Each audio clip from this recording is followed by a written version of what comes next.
Ẹ kú dédé àsìkò yìí, èyí làwọn ìròyìn tó jẹyọ látinú ìwé ìròyìn TheMatrix lónìí ọjọ́ Ìṣẹ́gun Tuesday, ọjọ́ kejìlélógún oṣù kẹrin ọdún 2025. Lórí ikú Pope Francis, omilẹngbẹ iṣẹ́ ìkíni ló ti ń lọ sọ́dọ̀ àwọn ẹbí olóògbé pẹ̀lú bí Ààrẹ Tinubu àtàwọn adarí lórílẹ̀-èdè àgbáyé ṣe ń ṣe ìdárò rẹ̀.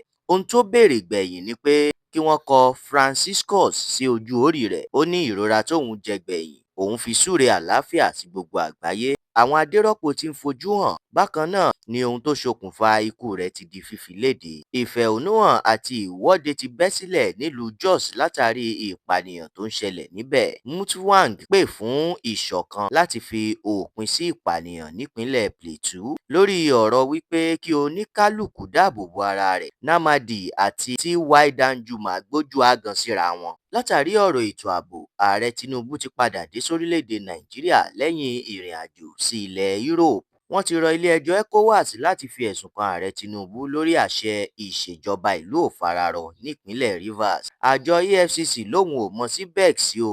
Ó ní ìwé-ẹ̀rí Scrum tí wọ́n ní kò sọ wípé ojúlówó ni wọ́n jẹ́. Orílẹ̀-èdè Russia ti tọwọ́ bọ Trump lẹ́nu pẹ̀lú bó ṣe tún bẹ̀rẹ̀ ìkọlù sí orílẹ̀-èdè Ukraine lẹ́yìn ọdún àjíǹde. Iléeṣẹ́ NNPC ti dín owó bẹntiróòlù kù sí ọ̀rìnlélẹ́gbẹ̀rin ₦880 ní ìpínlẹ̀ Èkó àti náírà márùndínlójìlélẹ́ẹ̀ẹ́dẹ́gbàrún ₦935 nílùú Àbújá.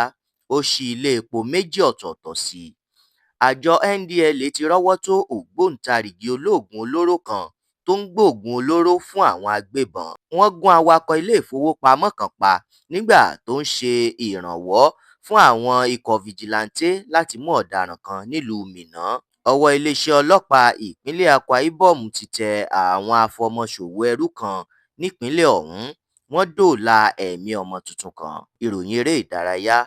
Ẹgbẹ́ agbábọ́ọ̀lù Leeds àti Burnley ti ní ìgbéga sínú ìdíje English Premier League. Bákan náà ni Tottenham túbọ̀ ń wẹ̀ nínú omi tó ń gbé padà sẹ́yìn pẹ̀lú bó ṣe tún fìdírẹmi sọ́wọ́ Nottingham Forest. Àwọn ìròyìn yìí àtàwọn ìròyìn míì lẹ́jẹ̀gbádùn ẹ̀ tẹ́ bá darapọ̀ tẹ́ sì tẹ̀lé wa lórí Facebook, Instagram, TikTok, YouTube àti X.